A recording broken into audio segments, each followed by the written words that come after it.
الحمد لله الذي لم يتخذ ولدا ولم يكن له شريك في الملك ولم يكن له ولي من الذل وكبر تكبيرا.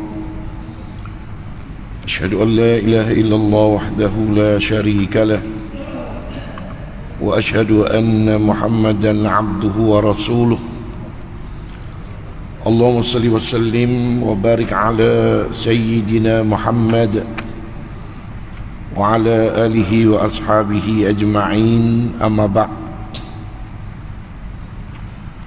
سبحانك لا علم لنا إلا ما علمتنا إنك أنت العليم الحكيم ولا حول ولا قوة إلا بالله العلي العظيم. Tuan Nazir, pegawai masjid, jawatan kuasa masjid, hadirin, hadirat, muslimin, muslimat yang dirahmati Allah Subhanahu wa taala sekalian, bersyukur kepada Allah Subhanahu wa taala pada malam ni kita berada dalam suasana yang diberikan kesihatan oleh Allah Subhanahu wa taala, kelapangan dan kekuatan untuk kita sama-sama solat berjamaah maghrib, dan kemudian insya-Allah kita akan sama-sama menelusuri kitab Asy-Syama'il Muhammadiyah, ya. Mudah-mudahan kita akan mengambil manfaat daripada bicara kita berkenaan dengan kitab ini insya-Allah. Kita baru sahaja selesai menunaikan ibadat korban, ya, dan mudah-mudahan ibadat kita itu ikhlas kerana Allah Subhanahu wa taala. Ya, kalau berdasarkan kepada ayat, yakni ahsanu amala, ya, yang terbaik amalan kita, kata Fudail bin Iyad, nak capai terbaik dan diterima amalan kita itu mestilah ikhlas, dan keduanya mestilah benar atau betul dengan kafiat, ya, dan pelaksanaannya. Sama juga macam ibadat korban, solat ke, puasa ke, lagi-lagi benda yang nampak.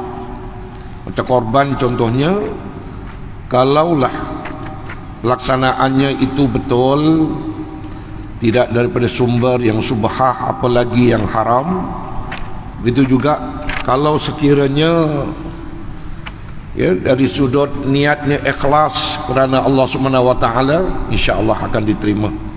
Tetapi kalau niatnya itu betul, kemudian ikhlas, tapi pelaksanaannya tak benar, umpamanya sumber dibelikan apa haiwan itu daripada sumber yang haram, duit rompak atau duit curi, macam mana nak diterima oleh Allah Ta'ala, ya? Ataupun time menyembelih itu bukan kerana Allah tetapi kerana sesuatu yang dipuja atau sebagainya. Jadi semuanya itu tidak dikira, ya, oleh Allah Ta'ala, tidak diterima oleh Allah Ta'ala. Baik, kita sampai kepada bicara kita berkenaan dengan bab yang telah kita bicarakan tempoh hari, dengan hadis yang agak panjang yang menceritakan tentang tawaduk Rasulullah sallallahu alaihi wasallam dari sudut taujihat nabawiyahnya. Tawaduk Nabi maknanya tidak suka dan tidak gemar kepada pujian dan sanjungan, ya. Kita tengok hadis 310 tu, ya. Umar Al-Khattab menceritakan bahawa Rasulullah SAW bersabda, janganlah kamu semua berlebihan memujiku sebagaimana orang-orang Nasrani berlebih-lebihan memuji Isa anak Maryam, sesungguhnya aku hanyalah seorang hamba, maka katakanlah Muhammad ialah hamba Allah dan Rasulullah. Ya, itu maksudnya Nabi ni tawaduk. Sebab Nabi pun bimbang, takut orang puji sampai peringkat diangkat pujian tersebut seolah-olah sama taraf dengan Allah Subhanahu wa taala. Itu jadi syirik. Ya. Kadang-kadang naudzubillah ada yang terlalu memuja, macam bapak Kristian Nasrani dah. Puja Nabi Isa sampai di peringkat Nabi Isa itu diaku sebagai Tuhan juga. Itu kita dilarang, ya. Kemudian dilarang berlebih-lebihan memuji Nabi, juga dalam hadis yang sama tadi dah diulas pun. Dan yang ketiganya, tawaduk Nabi sallallahu alaihi wasallam dan belas ihsan baginda kepada orang yang kurang upaya, okeyulah, ya. Dan juga berhajat, semua dilayan maknanya oleh baginda. Dia tidak pernah klasifikasikan ini orang ni, orang ni, orang ni, ya. Dilayan berbeza-beza, tak ada. Siapa pun yang berhajat, yang berjumpa dengan Rasulullah sallallahu alaihi wasallam, dia akan layan dengan baik. Macam hadis 311 tu, ya, daripada Anas, seorang wanita datang bertemu Nabi sallallahu alaihi wasallam lalu berkata kepadanya, aku mempunyai hajat denganmu. Lantas baginda berkata kepadanya, duduklah, yakni tunggulah aku di mana-mana jalan di Madinah yang kamu hendaki, dan aku akan duduk bersamamu untuk membincangkan hajat kamu. Maksudnya cari tempat yang munasabah, yang kita boleh ketemu, tetapi tidak secara khalwah, maknanya bersunyi-sunyian, tapi di jalan orang ramai. Jadi sekaligus kurang fitnah, ada satu. Begitu juga galakkan kepada mana-mana pemimpin agar segera memenuhi keperluan rakyat. Itu sudah menjadi tanggungjawab. Apa keperluan rakyat, kebajikan rakyat, kehendak rakyat, sebagai pemimpin mestilah memenuhi, ya, keperluan-keperluan tersebut. Bukan maknanya sebagai pemimpin mungkir janji dan sebagainya, ya, ataupun tidak melayani kehendak rakyat. Itu kira, ya, ciri-ciri kepemimpinan itu tak ada, ya, itu. Dan perkara yang kelima, tawaduk Nabi dalam urusan duniawi dan pergaulan dalam masyarakat. Sebab dalam hadis 312 itu, ya, Nabi menziarahi orang sakit, menghadiri jenazah, menunggang keldai dan memenuhi jemputan kenduri daripada sekalipun seorang hamba, ya, Nabi layan semua tu, ya. Baginda pada hari peperangan Bani Quraizah menunggang seekor khimar, macam keldai juga, yang diikat hidungnya dengan tali daripada sabut batang tamar, dan pelananya yang didudukkan itu, pelapik dia, ya, juga daripada sabut batang tamar. Nak gambarkan Nabi ni tawaduk dan sangat sederhana kehidupannya, walaupun seorang pemimpin negara. Ada tawaduknya Nabi ini juga ketika berdepan dengan makanan. Baginda tidak bersikap memilih makanan. Makanan ni aku nak, makanan tu aku tak nak, tak ada. Rasulullah SAW dalam hadis 313 pernah diundang, dijemputlah untuk menikmati jamuan roti daripada tepung barli. Biasanya kasar tepung ni, Kuahnya apa? Pencecahnya bukan kari kambing macam kita makan, tuan-tuan. Ya. Pencecahnya itu yakni minyak daripada lemak. Lemak tu disimpan-simpan, kemudian direbus, keluarlah minyak. Ya. Malah telah berbau. Maklum, waktu itu tak ada peti sejuk macam kita. Ya tak? Main simpan saja kemudian dimasak. Jadi kalau dah lama naik bau, sudah tentu bau itu adalah bau yang tidak mengenakkan. Ya. Nabi dijemput datang, Nabi datang. Ya. Jadi itu yang berlaku. Dia tidak memilih-milih jemputan orang. Ya. Begitu juga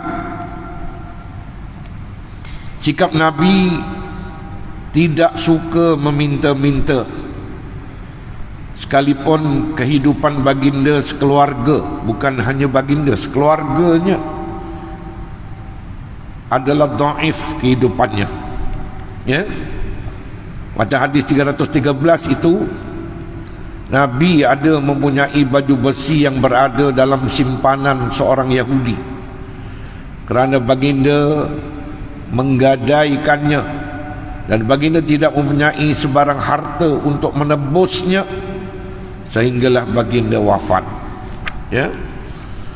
Jadi Nabi ni bukannya meminta-minta lah.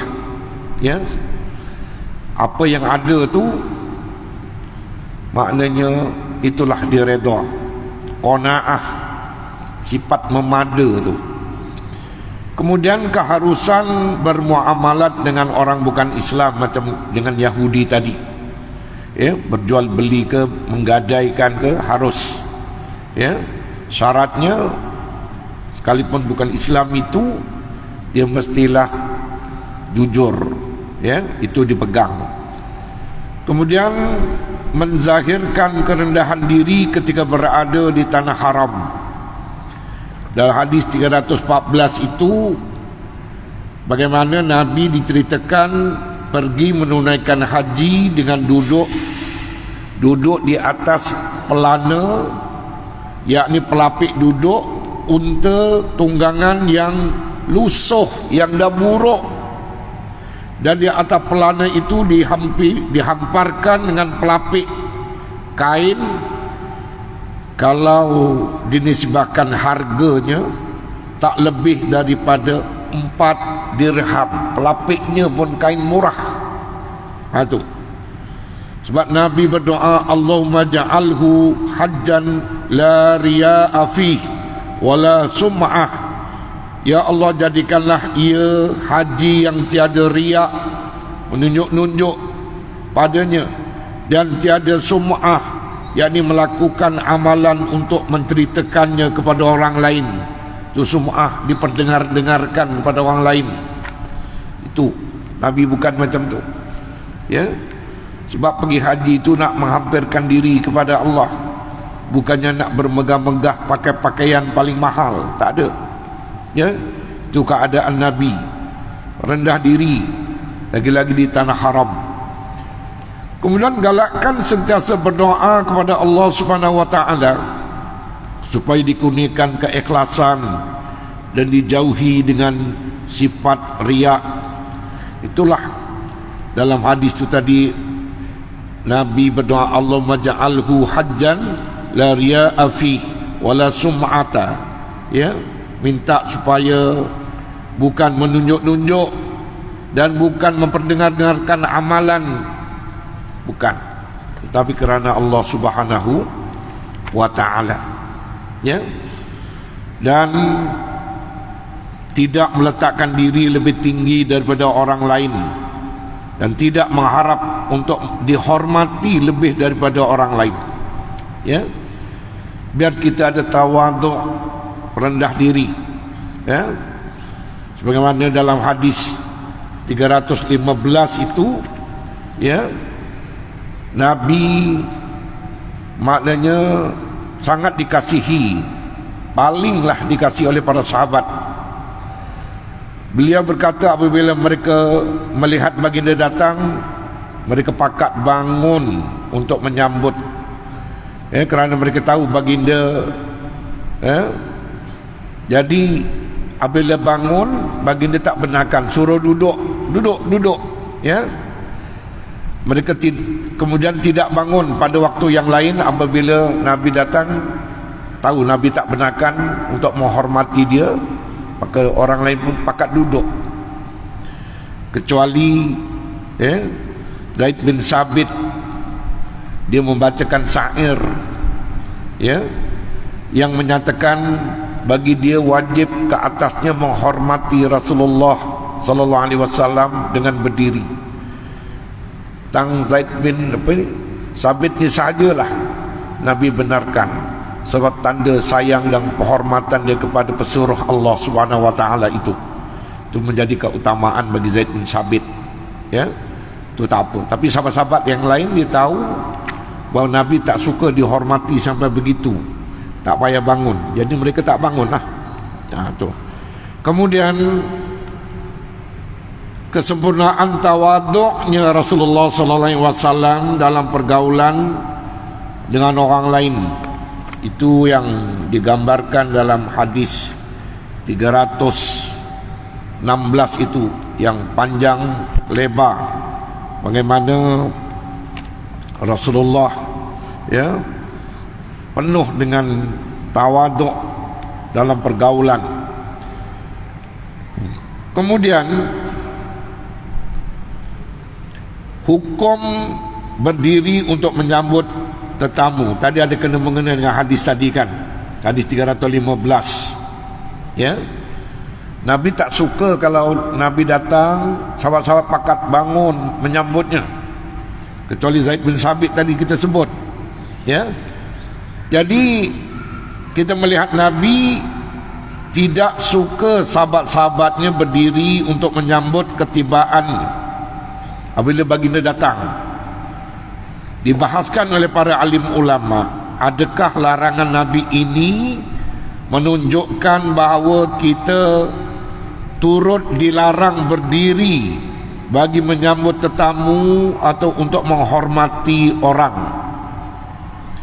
Menjawab persoalan ini, Syekh Al-Baijuri menegaskan dalam kitabnya Al-Mawahibul Laduniyah, Nabi SAW tidak suka orang lain berdiri ketika menyambutnya datang, adalah kerana sifat tawaduknya baginda sallallahu alaihi wasallam, kasih sayang baginda kepada mereka, dan bimbang fitnah yang akan menimpa mereka jika terlalu mengagungkan baginda. Itu tujuan dia. Satu, sifat tawaduk Nabi.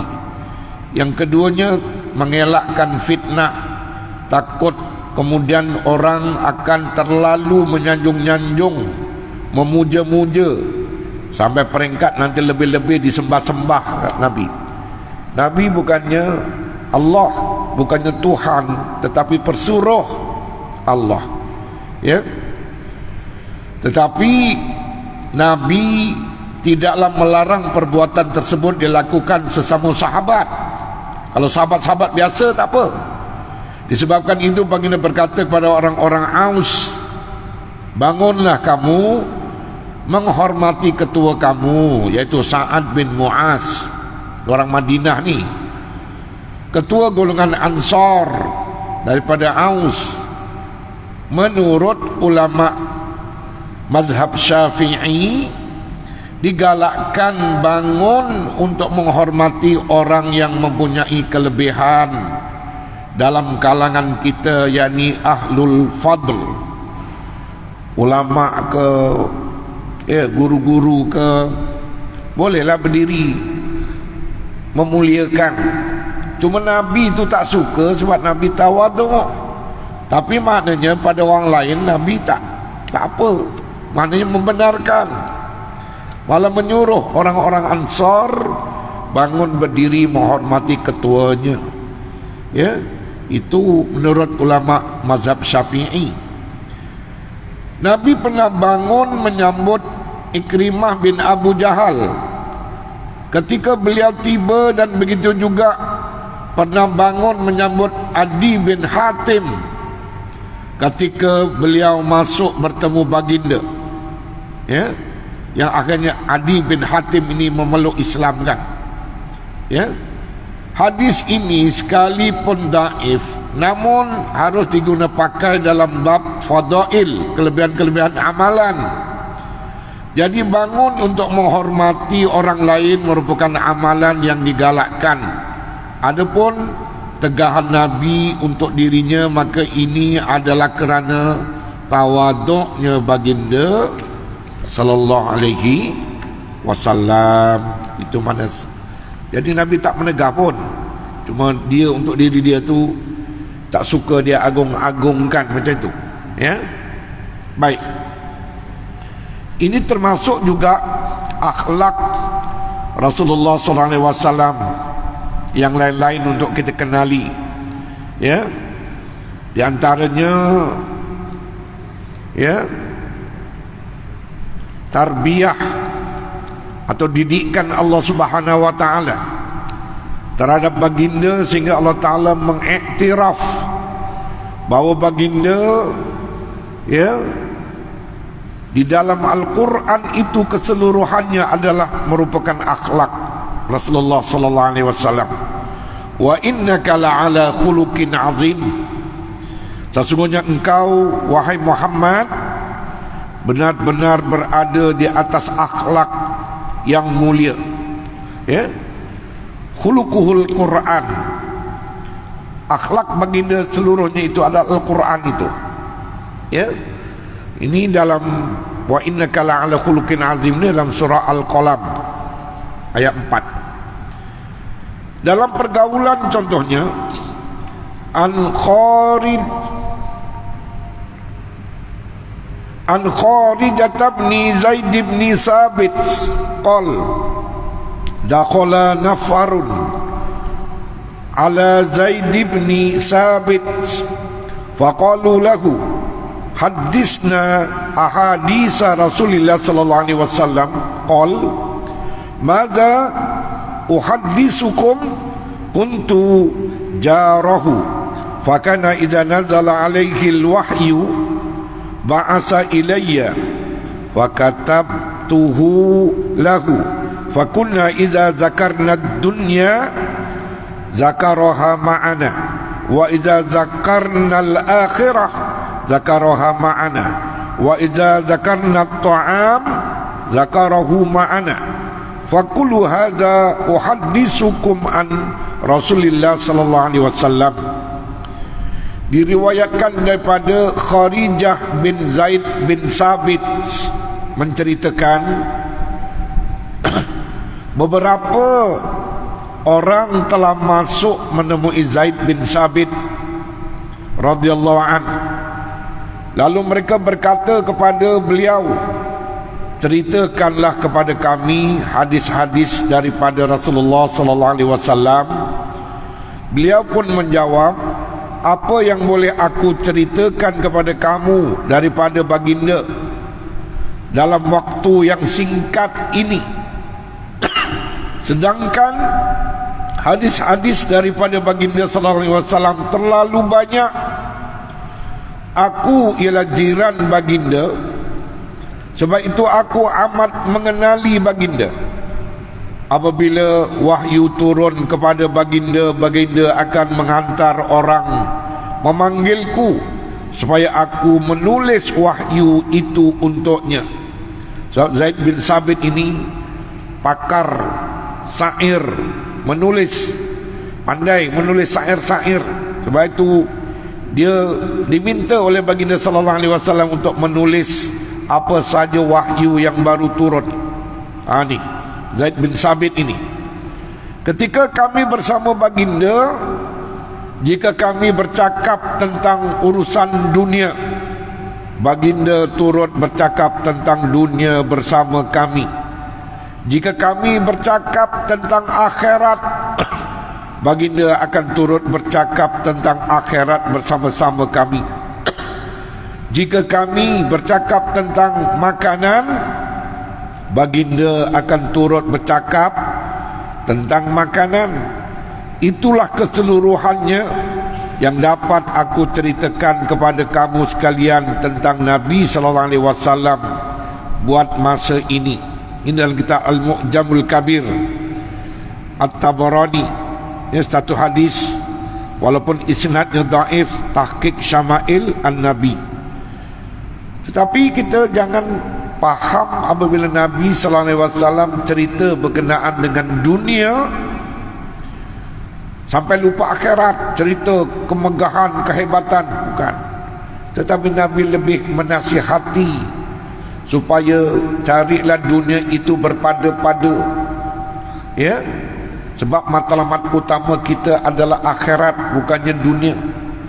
Pernah hadis Nabi menyatakan bahawa harga dunia ni tak lebih macam sampah yang dibuang di tempat sampah, macam tulang anak kambing yang tuan punya pun. Macam kita duk makan korban ni kan, tulang-tulang kambing setelah kita buat sup, masak gulai apa semua, ada tuan simpan, dibuang dari lubang tanam. Tak lebih daripada itu harga dunia ni. Nabi pernah sebut dalam satu hadis, ya. Itu boleh rujuk dalam kitab Maza yakni intimai ilal Islam, tu pun ada hadis tersebut. Malah ketika Nabi selepas peperangan Hunain, ya tak, apabila seluruh harta rampasan perang itu tidak diberikan kepada sahabat-sahabat yang otai lama dah masuk Islam turut perang, tetapi harta ghanimah rampasan perang itu diberikan kepada penduduk Mekah yang baru sekitar 20 hari memeluk Islam setelah peristiwa pembukaan kota Mekah pada tanggal 20 Ramadan 8 Hijriah. Perang Hunain berlaku pada tanggal 10 Syawal tahun yang sama 8 Hijrah, baru 20 hari. Jadi untuk menjinakkan masyarakat Mekah komited dengan Islam, seluruh harta rampasan perang Hunain yang begitu banyak telah diserahkan kepada penduduk Mekah, khususnya yang baru memeluk Islam, sebagai menjaga kebajikan dan strategi dakwah Nabi agar mereka terus konsisten dengan Islam dan ada maslahat untuk menjadikan Mekah sebagai pusat ibadat. Lihat orang pergi haji, pergi menuju Mekah, jutaan manusia setiap tahun menuju ke Mekah, ya. Itu maslahat yang Nabi nampak jauh, ya. Sebab itu waktu Nabi bercerita kepada Ansar dan Muhajirin yang dah lama memeluk Islam, apabila mereka peringkat awal tak puas hati kerana tidak mendapat harta ghanimah tersebut, Nabi pakak panggil mereka semua ni. Nabi cerita bahawa dunia ni tak lebih seumpama daki-daki yang melekat pada diri kita, daki-daki. Jadi maknanya tak ada apalah dunia ni sementara. Tapi manusia duk menggila cari dunia siang malam pagi petang, sehinggalah solatnya ke mana, zakatnya ke mana, ibadatnya ke mana, wallahu alam. Itu hakikat manusia. Bahayanya lambaian dunia, ya, memukau manusia, mentakjubkan manusia, ya, menghayalkan manusia, sehingga lupa kewajipan dia sebagai khalifah di atas muka bumi Allah ini untuk melaksanakan islah, dakwah, jihad, amar ma'ruf nahi mungkar, dan mengajak sekalian manusia kembali semula kepada agama fitrah. Dia lupa tanggungjawab itu. Sebab itu kita kena ingat, kita di dunia ni ada tujuan. Bukan saja-saja kita nak cari wewenang di dunia ni sehingga lupa asal usul tanggungjawab amanah yang dikurniakan kepada kita.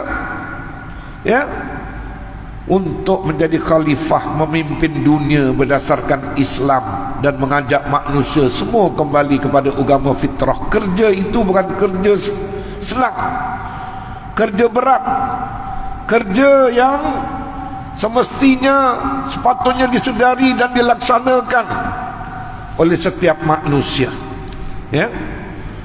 Jadi itu maknanya kalau cerita hal dunia ni, ya. Jadi tafsiran hadis ini, ya,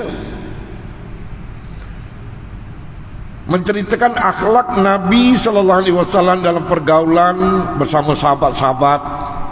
Yakni baginda bukanlah seorang yang terlalu serius sangat atau suka menyendiri dan tidak ambil kisah. Akan tetapi baginda seorang yang suka bergaul, ya, berbicara, ya, berkomunikasi dengan para sahabat ini mengikut tajuk perbualan yang diungkap, ya. Katakanlah kita cerita hal dunia tadi, bukan maksudnya, ya, suruh kejar dunia, suruh cari dunia, khayal dengan dunia dah. Tetapi boleh cari dunia tetapi berpada-pada, itu maksudnya, kan? Dan surah At-Taubah tu mana ada, ya, qul in kana aba'ukum wa abna'ukum wa ikhwanukum wa azwajukum wa ashiratukum. Tuan-tuan cari ayat itu, ya. Boleh, tapi syaratnya jangan sampai kita terlalai dengan 8 perkara yang disebut di situ, ya. Keluarga, harta, perniagaan, rumah dan macam-macam, 8 perkara. Jangan sampai kita ghalib fokus 8 perkara tu sehingga kita lupa akhirat kita, lupa Allah, lupa Rasul, lupa Islam, lupa jihad dan sebagainya. Itu maksudnya. Boleh je nak cari dunia, asalkan jangan sampai kita menjadi hamba kepada dunia. Itu pesanan-pesanan Nabi begitu. Begitu juga kalau cerita berkenaan dengan makanan, ya. Mungkin Nabi memberitahu para sahabat apa makanan yang berkhasiat. Jangan berlebih-lebihan makan. Kulu washrabu wala tusrifu. Makanlah olehmu dan minumlah olehmu, tapi syarat jangan melampau-lampau, jangan berlebih-lebihan, melampaui batas, ya. Makan sederhana, kenyang berhenti, ya tak? Bukan istilah orang Melayu kita muntah ke darah, ya, sampai tak ingat. Sebab itu makan berpada-pada. Kalau kita ni memang dah ada kolesterol, dah ada darah tinggi, bukan tak boleh nak makan daging korban, boleh, tapi berpada-pada. Rasa sudah, jangan kau nak lantak selantak-lantaknya. Kang tombang, jangan salahkan orang lain. Tombang salahkan lembu. Bukan lembu yang salah, diri kita yang tak berpada-pada. Durian, sekarang musim durian, ya, pantang, musangkin lah, apa macam-macam lagi, ya. Black apa tu? Black ton ke apa benda? Semua nak rasa, semua makan, bukan sikit punya makan. Kau tu ada kencing manis, kau tu ada darah tinggi, kodok balon semacam tak sedar dunia makan. Kalau tumbang, kau jangan salahkan durian ni, salahkan diri kau. Macam itulah. Jadi itu guide-guide yang Nabi kalau bercerita, tajuk sama, bab makanan, bab dunia, tapi bukanlah maksudnya sampai melampaui batas, berpada-padalah, ya. Khairul umur awsatuha, sebaik-baik urusan itu sederhana. Itu maksudnya begitu. Bukannya Nabi, ya, biarkan macam itu. Kalau membawa mudarat pun lantak pi, tak ada. Tapi Nabi lebih mendidik, mentarbiah cara mana dengan dunia, cara mana berhadapan dengan makanan, ya, begitu, ya. Jadi itu akhlak baginda bersama para sahabat, bergaul, bersembang, ya. Bukannya maksudnya Nabi ini kita gambarkan wara, memisahkan diri, uzlah, tak, bergaul dengan masyarakat. Akan tetapi baginda seorang yang maknanya melayani, menggauli, berbicara mengikut tajuk perbualan masing-masing. Jadi dari hadis ini kita melihat kesempurnaan baginda sallallahu alaihi wasallam, ya, dari sudut akhlaknya, khususnya bergaul. Baginda menampilkan perwatakan mesra, ya, menerimanya dan pandangan-pandangan, cadangan-cadangan sahabat, dan dengan itu mereka dapat mengambil banyak manfaat daripadanya. Sebab segala yang diceritakan oleh baginda itu semuanya didikan, semuanya tarbiyah, semuanya bermanfaat. Sebab itu orang yang bergaul dengan Rasulullah SAW di kalangan para sahabat, mereka alim sebab menerima berita-berita yang fresh daripada Allah terus disampaikan kepada para sahabat, ya, itu untungnya mereka. Jadi hadis ini juga menunjukkan keharusan bersembang hal-hal keduniaan asalkan berada dalam lingkungan yang harus dan tidak dalam lingkungan yang haram, yang ditegah. Sebab hari ini orang cerita dunia ni macam tin kosong, ya, benda-benda yang tak munasabah pun buang masa, buang karen duk cerita, sampai ke peringkat benda-benda yang haram, subahah, haram mencerita juga. Tak cerita-cerita hal dunia dalam ranjang pun nak cerita buat apa, ya tak? Cerita umpamanya, ya, dia bertemu dengan seorang perempuan begitu begini, oh, cerita dia mengorap perempuan. Alah, buat apa cerita macam tu? Tak ada guna, tak ada faedah, ya tak? Ya, lebih baik cerita berkenaan bisnes yang boleh menjana ekonomi umat Islam, umpamanya nak share, join boleh, ya, syaratnya bisnes tersebut untuk membangunkan umat Islam, contohnya perkongsian bisnes, ilmu, ya, niatnya adalah baik sebagai fardu kifayah kepada umat Islam, tu tak ada apa, ya. Kemudian cerita kalau kamu semua dah berjaya, kamu jangan lupa zakat, kemudian infak, itu kan benda-benda yang diharuskan dalam agama. Walaupun asalnya cerita macam dunia semata-mata, tetapi kemudian dihubung kaitkan dengan apa yang boleh memberi manfaat kepada pembangunan umat Islam, maka lagi-lagilah harus. Sebab dunia Islam ini dia tak sunyi daripada membincangkan tentang ekonomi dan pembangunan umat Islam itu sendiri, ya. Sebab itu kalau perkara-perkara seumpama ini sentiasa maknanya dikongsi, di-share, maknanya tak ada salahnya pun, harus hukumnya, ya. Asalkan jangan cerita dan jangan maknanya menghasut, mempengaruhi untuk buat sesuatu yang haram atau sesuatu yang bertentangan dengan akidah atau syariat, ya, serta akhlak. Semuanya adalah perkara-perkara yang diharuskan, ya, di dalam agama. Sekalipun nampaknya cerita dunia, ya, macam kita hari ini pun sama jugalah, nampaknya ada cerita dunia, tetapi apabila dikaitkan dengan kemaslahatan umat Islam, khususnya dari sudut ekonomi, membangunkan ekonomi Islam dan sebagainya, maka hukumnya adalah harus cerita berkaitan dengan dunia sekalipun. Begitulah, ya.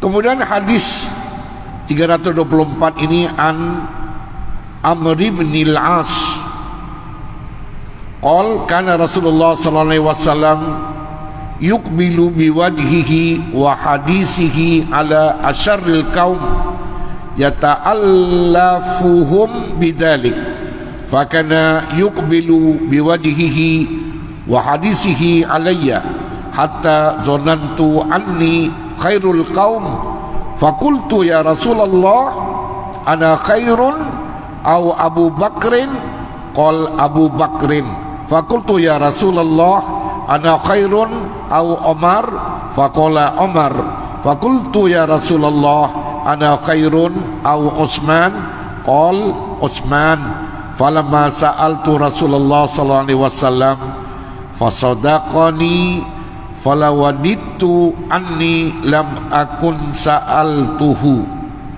Diriwayatkan daripada Amru bin Al-As radhiyallahu an, sahabat Nabi juga. Beliau menceritakan Rasulullah SAW menghadapkan wajah dan percakapannya kepada orang yang paling jahat daripada satu kaum untuk menjinakkan mereka dengan perhatian yang diberikan itu. Ketika aku bertemu baginda, baginda telah menghadapkan wajah dan percakapannya kepada aku, sehingga aku menyangka akulah orang yang terbaik dalam golongan yang hadir bersama baginda. Lalu aku bertanya baginda, ya Rasulullah, akukah yang paling baik atau Abu Bakar? Baginda menjawab, sudah tentulah Abu Bakar. Aku tanya lagi, ya Rasulullah, akukah yang terbaik atau Sayyidina Umar? Baginda menjawab, Umar. Aku bertanya lagi, ya Rasulullah, akukah yang terbaik atau Utsman? Baginda menjawab, Utsman. Maka setiap kali aku bertanya, baginda menjawab dengan jujur kepadaku tanpa menjawab dengan mengambil hatiku, tak ada, tapi kejujuran. Sehingga hatiku berkata, alangkah baiknya jika aku tidak bertanya baginda soalan-soalan seumpama itu lagi. Itu dalam kitab Majmu' Az-Zawaid, ada. Maknanya akhlak baginda tu cakap dengan terang, ya, cakap dengan jujur, bukannya bercakap atau menjawab semata-mata kerana nak mengambil hati seseorang, tak, tetapi kerana kejujuran, ya, baginda menjawab sedemikian itu. Ya, itu yang maknanya, ya, kita sharekan pada hari ini. Jadi tafsiran hadis ini menceritakan sifat Nabi sallallahu alaihi wasallam yang suka melayani, mesra, ya, menjawab soalan-soalan, termasuk daripada kalangan orang yang baginda tak kenal atau baginda tak suka, sehingga sesiapa saja yang berdepan dengan baginda akan merasa bahagia, ya, akan merasa bahawa dialah orang yang terbaik pada penilaian baginda, ya. Dan sudut pengajaran hadis ini, keharusan memberi perhatian atau layanan kepada orang yang sekalipun gedebe, tahu tak gedebe, samsing, jagoan tengik, kena layan juga, dan mengukir senyuman tatkala berhadapan dengan mereka untuk tujuan, ada di antaranya tujuan menyelamatkan diri. Ada. Kalau orang tu adalah jahat, kita buat muka masam, ya, pendek kata, ya, cari nahaslah kita. Sekalipun dia jagoan tengik, kita jumpa depan dia, kita muka senyum, menunjukkan kemesraan, sekurang-kurangnya tidak muka masam. Mudah-mudahan dia tidak mengapa-apakan kita, ya. Itulah bagaimana nak menjinakkan mereka kepala-kepala masam ni. Azan insya-Allah.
Baik, kita habiskan perbincangan kita itu dalam bab bahwa Rasulullah SAW suka melayani dan mesra kepada orang lain, termasuk kepada orang-orang yang baginda tak suka pun kena tunjukkan mesra, sehingga dengan orang yang jahat sekalipun.